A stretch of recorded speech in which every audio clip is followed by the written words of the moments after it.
चलो जी हवाई जहाज आ रहा है, उसके अंदर वो बम नीचे लटका हुआ है, हम देख रहे हैं कि अरे भाई साहब अभी गिरेगा गिरेगा, तब तक अपना रेडी करो, और ले गिर गया, अब करो पाए, ऐसे थोड़ी ना होगा। मारो सालों को, लेडीज में से भेज रही है इस तरह कि अगर मिल जाए तो मारो सालों।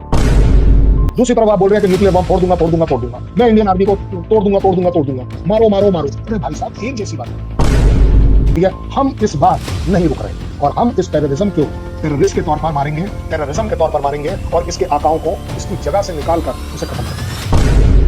भाई अगर बिलावल ये बोल सकता है कि अगर पानी नहीं बहेगा तो खून बहेगा, भाई साहब आपका नाम टेररिज्म में आ गया मेरे लिस्ट में। मेरा कंट्री इस समय सर पर कफन बांधे बैठा है। इस बार ये कफन तभी उतरेगा जब कहीं ना कहीं चाहे या तो मेरी डेथ होगी या मेरे एडवर्सरी की डेथ होगी। पहलगाम आपने करा है, ठीक है, पहलगाम होने के बाद ही तो कहा है ना जज बनिएगा।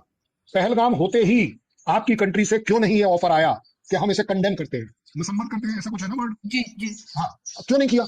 क्यों नहीं शबाज शरीफ ने, क्यों नहीं उसने सबसे पहले फोन उठाकर प्राइम मिनिस्टर को फोन किया कि जनाब ये आपके यहाँ जो हुआ है हम भी दहशत से गुजर रहे हैं, बड़ी दुख की बात है। ये सिचुएशन आती जो अभी आई हुई है, ये सिचुएशन पाकिस्तान की सेल्फ क्रिएटेड है। मैं ब्लेम नहीं कर रहा, मैं आपको इवैल्यूएट करके बता। इस समय 140 करोड़ इंडियंस अपनी गवर्नमेंट को किसी भी तरह की मीडिएशन, कंप्रोमाइज और स्टेपिंग बैक इस समय नहीं करेगा, क्योंकि जब एक 140 करोड़ का मॉब है तो उस मॉब मेंटालिटी में एक ही बात सबसे ऊपर आ रही है, पहलगाम पहलगाम पहलगाम। हमें इसका बदला चाहिए, हमें हिंदू हिंदू हिंदू हिंदुस्तान का जवाब चाहिए। मोदी, उस बंदे ने कहा मोदी को बता देना, मोदी मोदी मोदी मोदी साहब हमें आपसे जवाब चाहिए। ये देखिए, ये कुछ एक ऐसी चीजें होती है जो बियॉन्ड कंट्रोल। वो जो 3 लोग थे जिन्होंने अटैक किया था उनके बारे में मतलब कुछ पता लगा, उनको अरेस्ट किया गया कि अरेस्ट करने की कोशिश की जा रही है, क्योंकि वही असल बात बता सकते हैं, उनको पकड़ना चाहिए।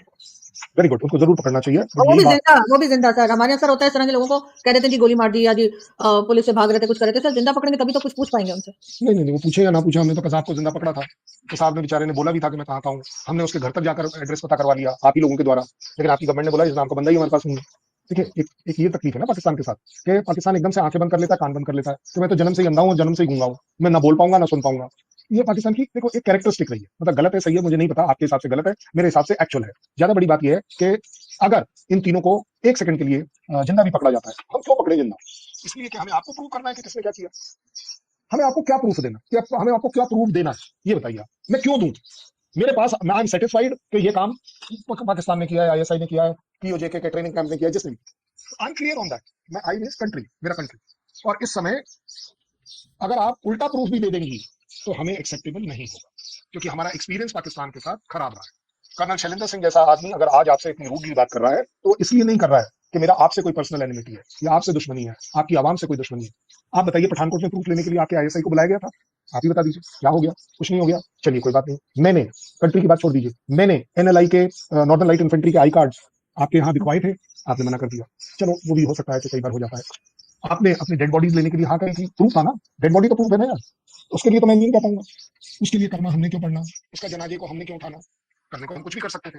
आपके यहाँ निशाने हैदर किसको दिया गया, वो कैप्टन साहब को कहाँ से रिकमेंड हुआ था? वो हमारे यहाँ से रिकमेंड हुआ। हाँ, ये सारी सच। आप बताइए, इस बैकग्राउंड के होते हुए मैं क्या प्रूफ दूं? और इससे भी बड़ी बात, हम अगर कह रहे हैं कि आपके यहाँ दहशतगर्दी होती है तो आप मानते नहीं है। आपका डिफेंस मिनिस्टर बाहर जाकर बीबीसी पर या लंदन में बोल देता है कि हम 40 साल से कर रहे हैं, तो कोई प्रॉब्लम नहीं है। सर ये बहुत बड़ा चेंज नहीं लगता सर आपको कि वो इंटरनेशनल मीडिया के आगे बैठ के बोल गए डिफेंस मिनिस्टर से? पहले तो नहीं सुना मैंने कभी। जोश और होश में यही फर्क होता है, क्योंकि वो जोश से सवाल पूछा गया था, मिनिस्टर को लगा मैं भून दूंगा आज यूके को, और भूनने में ये नहीं पता था कि खुद भून गए। एक ऐसी, you see this is the art of media, कि आपको इतना एक्साइट किया जाए कि आपका दिमाग काम करना बंद हो जाए और आप गुस्से में बोल दे। मुशर्रफ पे क्यों बोलने की जरूरत थी कि हमारे ऑफिस सही से पर्सनल ताल्लुकात है, बता दीजिए। इमरान खान को क्या बोलने की जरूरत थी कि टीटीपी हमारी अपनी ऑर्गेनाइजेशन है, उसको आज आप बोलते हैं कि पता नहीं क्या मार दिया, काट दिया, क्या कर दिया, आप बता दीजिए। देखिए पहली बार ऐसा हो रहा है कि आप, अब हम इस राह पर चल पड़े हैं कि let us hurt Pakistan where it hurts. Pakistan को वहां चोट पहुंचाई जाए जहां वो चोट खाकर महसूस करे, और इस समय हमारे बिना कुछ किए आप वो महसूस जरूर कर रहे हैं, आपकी आवाम भी महसूस कर रही है, आपके पॉलिटिशियन महसूस। अरे इतनी डिप्लोमेसी अपने आप में एक अलग चीज होती है, पढ़े लिखों की चीज होती है, वोट का मामला नहीं होता। वो रशिया में बैठ के उसको क्या जरूरत है उसको बोलने की कि नहीं जी हम तो न्यूक्लियर करेंगे। देखिए मैं डिप्लोमेसी समझता हूँ, थोड़ी बहुत पढ़ रहा हूँ इसलिए बोल रहा हूँ, I am student of diplomacy. बड़े आसान शब्दों में कहा जाता है कि Pakistan will excise all conventional and other options, not nuclear option. फर्क देखिए, मैंने सब कुछ कह दिया अदर, बट किसी गधे ने कह दिया न्यूक्लियर, क्योंकि न्यूक्लियर का बाजा बज रहा है। और आपको क्या लगता है इंडिया डर रहा है या आप इंडिया को डरा रहे हो? आप गलत फहमी में हो। आपकी पॉलिटिशियन, आपकी आर्मी, आपकी डिप्लोमेसी आपकी अपनी आवाम को डरा रही है, दुनिया की आवाम को डरा रही है कि देखिए न्यूक्लियर बम हो जाएगा, न्यूक्लियर बम हो जाएगा। मैं ये आपके साथ एक शो में अलग भी बोल चुका हूं। आपको क्या लगता है आप उस बम को आराम से निकालेंगे बाहर, उसकी तेल मालिश करेंगे, उसको कहीं डालेंगे, उसको फिर उड़ाएंगे या फेंकेंगे, और मैं वेट करता रहूंगा? मतलब अगर मेरे पास छोटी मोटी सुपीरियोरिटी नहीं भी है, मैं आपकी बिल्कुल बराबर की सुपीरियोरिटी पर हूं, क्योंकि आपके पास भी न्यूक्लियर है तो मेरे पास भी न्यूक्लियर है। अगर आप मेरा न्यूक्लियर में बाहर निकालता हूं तो वो आप उसको ट्रेस कर पाते हैं, मैं भी आपका कर पाता हूं, इजराइल भी आपका कर पाता है, यूएस भी आपका कर पाता है। क्योंकि हमारे लिए, हम सबके लिए दुनिया भर में अगर कोई रोक स्टेट न्यूक्लियर बॉम्ब बाहर निकालेगा तो वो पाकिस्तान निकालेगा, क्योंकि हर बार पाकिस्तान इसे ऑफर करता है। पाकिस्तान अपनी खुद की किरकिरी करा रहा है ये बोलकर, और इसलिए ये न्यूक्लियर थ्रेट मेरे लिए बिल्कुल नहीं है। क्योंकि आप ही के बंदों ने बोल रखा है कि जी 100 ग्राम का करेंगे, 250 ग्राम का करेंगे, हर गली चौराहे से करेंगे, हर गली चौराहे से भी करेंगे। आपको क्या लगता है कि मैं वेट करूंगा कि आप स्ट्राइक करें? भाई आप निकालिए तो सही, मैं भी तो वेट करूंगा कि हाँ जी। और हमने अगर आपको ये बोल दिया कि हम सेकंड स्ट्राइक करेंगे, नो फर्स्ट स्ट्राइक, इसका मतलब ये थोड़ी ना कि वेट करें, चलो जी हवाई जहाज आ रहा है, उसके अंदर वो बम नीचे लटका हुआ है, हम देख रहे हैं कि अरे भाई साहब अभी गिरेगा गिरेगा, तब तक अपना रेडी करो, ओ ले गिर गया, अब करो फायर। ऐसा थोड़ी ना होगा। आप निकालिए, हम भी आप पर आएंगे, क्यों नहीं आएंगे भाई? हमारा भी तो हक है सेल्फ डिफेंस का। और by the way defence minister हमारे ने क्या कह दिया कि ये जो नो फर्स्ट यूज ऑप्शन है, ये कोई परमानेंट हमारे गले में फांसी नहीं है, जरूरत पड़ने पर इस पर रिव्यू किया जा सकता है, और वो रिव्यू यही होता है। देखिए जब हम बात करते हैं ना नो फर्स्ट स्ट्राइक, हम अपने तरफ से नहीं करेंगे, आप अपना निकालिए, हम उसके ऊपर न्यूक्लियर बॉम्ब नहीं डालेंगे, हम उसे वहीं पर डिस्ट्रॉय करने की कोशिश पूरी करेंगे। और अगर जैसा आपकी कंट्री भी मानती है, अगर हम आपसे थोड़ा बहुत एडवांस हैं या जो भी हमारे पास ज्यादा है सामान, तो हम ये कर पाएंगे। आप अपनी उस मैगजीन से वो निकालिए, वो जो F-16 उससे तकरीबन 16 किलोमीटर दूर जहां खड़ा हुआ है। अब देखिए, अगर मेरे जैसा लेमैन आपको बता सकता है कि सरगोदा में क्या है क्या नहीं, शाहबाज एयरफील्ड पर क्या है क्या नहीं, तो आपको नहीं लगता कि मेरे जो सैटेलाइट इमेजरी है, मेरी जो स्पाई सैटेलाइट्स हैं, ये सब अपना अपना काम कर रही होंगी ना? इजराइल भी कर रहा होगा ना, यूएस कर रहा होगा ना, क्योंकि US is also equally concern कि अगर आप अपना बम बाहर निकालें तो कहीं वो इस्तेमाल ना हो जाए, वो रोकने की कोशिश करेगा। और दैट इज वाई आजकल आप फिर देख रही हैं, आपके कहीं तो इरशाद साहब वगैरह पता नहीं कौन कौन, उनका तो हमारे साथ बैठकर ये कहना था कि ये यूएस वो नहीं है जिस पर आप विश्वास कर सकते हो, हम तो इसे 50 साल देख चुके हैं, किसी का सगा नहीं है। आज आप उसी के दरवाजे पर जाकर बोल रहे हैं कि भाई साहब रोक दो रोक दो रोक दो। दूसरी तरफ आप बोल रहे हैं कि न्यूक्लियर बम फोड़ दूंगा फोड़ दूंगा फोड़ दूंगा, मैं इंडियन आर्मी को तोड़ दूंगा तोड़ दूंगा तोड़ दूंगा, मारो मारो मारो। अरे भाई साहब एक जैसी बात करो, किस लिए आप चार तरह की बात कर रहे हो? अगर आप पीस की बात कर रही हैं तो लेट अस टॉक पीस, लेकिन अगर आप पीस के साथ थ्रेट की बात कर रही हैं तो इतना खून में मेरे में भी उबाल है कि फिर मैं थ्रेट को निभाना जरूर जानता हूं। और पहली बार इंडिया की आवाम अपने प्राइम मिनिस्टर से, अपनी आर्मी से क्लियर डिमांड कर रही है, कोई इफ एंड बट लगा के नहीं कर रही है, क्लियर कट बोल रही है, हम इस बार नहीं रुक रहे और हम इस टेररिज्म को टेररिस्ट के तौर पर मारेंगे, टेररिज्म के तौर पर मारेंगे और इसके आकाओं को उसकी जगह से निकालकर उसे खत्म करेंगे। हम आपकी मदद कर रहे हैं, ये मेरा आकलन है। अगर जैसा आपके शो में भी कई बार कहा गया है कि पाकिस्तान तो खुद टेररिज्म से हो रहा है, लेकिन आप खुद तो टेररिज्म से जूझ रहे हैं, लेकिन हाफिज सईद टेररिस्ट नहीं है, वो पैट्रियट है। मसूद जो है वो पैट्रियट है। और अगर ये इतने बड़े पैट्रियट हैं, मुझे एक ऐसी चीज बता दीजिए जहां इन्होंने पाकिस्तान के लिए कुछ सेक्रीफाइस किया, 2 रुपए दिए हो आपकी इकोनॉमी के अंदर, करोड़पति के करोड़पति हैं ये जो आर्मी है। आप मेरे साथ एक अलग शो कर दीजिएगा कल, मैं आपके 5 जनरल, जो मैं आपको नाम दूंगा 12 से 14 नाम, 14 में से 5 आप सेलेक्ट कर दीजिएगा। चलिए सर इसके ऊपर मुझे बताइए क्या है, मैं आपको बताऊंगा उसकी प्रॉपर्टीज क्या है। आपकी आवाम को पता होना चाहिए ना कि आपको लूट कौन रहा है। अगर बाजवा साहब की 1200 करोड़ रुपए की इनकम टैक्स एक बार फाइल हुई है और पाकिस्तान अगर किसी भी वजह से अपनी इकोनॉमिक क्राइसिस में है, तो भाई साहब 2 रुपए तो दे सकता था, लेकिन उसने नहीं दिए। क्यों नहीं दिए? क्यों नहीं दिए? देशभक्ति ये है, आवाम को बेवकूफ बनाना देशभक्ति है। और आवाम, मैं आपसे भी डिमांड करता हूं, ये आपकी क्या गलती नहीं है कि आप अपने ही यहाँ पर ये सब कुछ होने दे रहे हैं और हर बार एक ही बात चलती है। अगर आर्मी आपको फिर से ब्लैकमेल करती है, देखो जी देश देश देश, पैट्रियोटिज्म पैट्रियोटिज्म, और आप सब के सब बह जाते हो, कभी तो सेंसिबिलिटी आनी चाहिए, कहीं तो एक वर्ड आना चाहिए किसी एक पॉलिटिशियन से कि नहीं भी आपके कुछ रिटायर्ड लोग हैं वो बोल रहे हैं ना कि आर्मी, इंडियन आर्मी 4 गुना बड़ी है, इंडियन एयरफोर्स 6 गुना बड़ी है, वो बड़ी का 6 गुना को मत पकड़िए, उनका कहना है कि बड़ी है, एक्सेप्ट करिए। नहीं जी हम तो मार देंगे, हम तो छोड़ेंगे ही नहीं। कितने, आप एक बात बताइए, वो जो J-10 है जिसके ऊपर सो कॉल्ड बड़ी फक्र हो रहा है, कितने हैं? 20 टोटल। मतलब ये सारी बातें सीक्रेट नहीं है, अपने आप आपने सोच रखा है J-10 जो है पूरी दुनिया को कॉन्कर कर लेगा।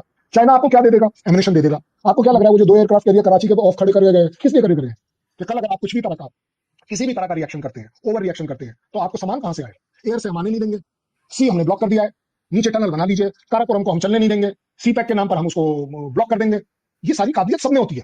ये एक अलग बात है कि एक कंट्री दूसरे कंट्री के खिलाफ इतना ज्यादा नहीं जाता। और आपको क्या लग रहा है चाइना आपके यहाँ ट्रुप्स भेज देगा कि यस चलो जी इंडिया के साथ लड़े? कोई नहीं भेजेगा किसी के लिए, कोई नहीं भेजेगा किसी के लिए, चाहे वो इंडिया हो या पाकिस्तान। अपनी लड़ाई अपने आप लड़नी पड़ेगी। यूक्रेन की तरह आपको भी तबाह होना पड़ेगा, रशिया की तरह हमें भी लॉसेस लेने पड़ेंगे, लेकिन इस बार हम लॉसेस लेने के लिए तैयार हैं, मूड में हैं। प्रॉब्लम ये आ रही है, मेरी आवाम इस समय उस लाइन पर आकर खड़ी हो गई है कि वो पीछे हटने को तैयार नहीं है। तो ऑब्वियस बात है, आपके यहाँ डेमोक्रेसी नहीं है, हमारे यहाँ तो है ना, कि डेमोक्रेसी को उसका जिम्मेवारी लेनी पड़ेगी कि आवाम अगर बोल रही है और उस जोश में हमारे भी पॉलिटिक्स ने या गवर्नमेंट ने बोला है कि कुछ ना कुछ न्याय होगा और न्याय होकर ही रहेगा, न्याय होकर ही रहेगा। ये बहुत बड़ी बात है। ऐसा अब उनको अपने वर्ड्स का भी प्रेशर है। पूरी की पूरी जो मशीनरी है इस समय वो अकाउंटेबल है आवाम के लिए। भाई अगर बिलावल ये बोल सकता है कि अगर पानी नहीं बहेगा तो खून बहेगा, भाई साहब आपका नाम टेररिज्म में आ गया मेरे लिस्ट में। हाँ ये भी बिल्कुल। तो टेररिज्म है, ये भी तो टेररिज्म है। आपने बोला कि उन्होंने इररिस्पांसिबल स्टेटमेंट दिया। Who the hell is irresponsible? आप जो काफी इतनी पढ़ी लिखी नहीं है कि इररिस्पांसिबल और टेररिज्म में फर्क जानती हो? क्यों नहीं है टेररिज्म का वर्ड आता है पाकिस्तान की आवाम के मुंह पर कि हमारे लीडर ने, और ये वो बिलावल भुट्टो है बाय द वे, अगर हम देख रहे हैं ये किस आर्मी की साइड लेने की कोशिश कर रहा है। उस आर्मी की जिसने इसकी मां को मरवा दिया। यह है इसकी इंटीग्रिटी। जिस आर्मी ने इसके पिताजी, इसके नाना जी को फांसी पे चढ़ा दिया। अगर मैं झूठ बोल रहा हूं अभी बोल दीजिएगा, मैं कान पकड़ के माफी मांगूंगा अगर मैं कहीं भी झूठ बोल रहा हूं कि यस सर ये गलत बात बोल रहे हैं। मैं आपके साथ जब बात कर रहा हूं इस समय एज आर्मी ऑफिसर नहीं बात कर रहा हूं, मैं एज बात कर रहा हूं neutral human being, basic human being. मेरा गुस्सा सिर्फ इस बात पर है कि अगर मैं आवाम हूं मेरे देश की, आप आवाम है आपके देश की, तो भाई साहब ये सब गलत क्यों हो रहा है? ये जो लड़ाई लड़ाई लड़ाई आपको पढ़ाई जा रही है रोजाना, ये आपके लोग पढ़ा रहे हैं, हमारे लोग नहीं पढ़ा रहे हैं। हम तो सिर्फ अपनी लकीर की बात कर रहे हैं। आप एक बात बोलिए, ये इतने जो तीनों पैट आपके पास रखे हुए हैं जो सो कॉल्ड इंटरनेशनल वो है, क्या बोलते हैं, टेररिस्ट डिक्लेयर्ड है, इंटरनेशनल यूएन डेजिग्नेटेड। बिल्कुल। हाँ, तो आप एक बात बताइए, क्यों नहीं वो पैट्रियोटिज्म के तौर पर एक अपील कर दे हाफिज सईद, मैं आ रहा हूं इंडिया, मुझे अरेस्ट करिए लेकिन इसको यहीं खत्म करिए, करिए उसने अपील। सर इतनी इंसानियत उसके अंदर होती तो क्या हम यहाँ तक पहुंचे होते? अगर उसमें इतनी इंसानियत नहीं है तो ये आवाम, ये फौज, ये गवर्नमेंट उसके साथ क्यों खड़ी है? क्यों उसको 7 बार एक जगह से दूसरी जगह ले जाया जा रहा है? क्यों 200 से 300 police oblique paramilitary oblique army उसे प्रोटेक्ट कर रही है? क्यों कर रही है? वो आपका इतना बड़ा स्ट्रेटेजिक एसेट है, आप बता दीजिए। इतना बड़ा एसेट है, न्यूक्लियर बॉम्ब पर इतने आपने सिक्योरिटी नहीं लगाई होगी जितनी एक एक आदमी पर आपने लगा रखी है। क्या बात कर रहे हैं आप?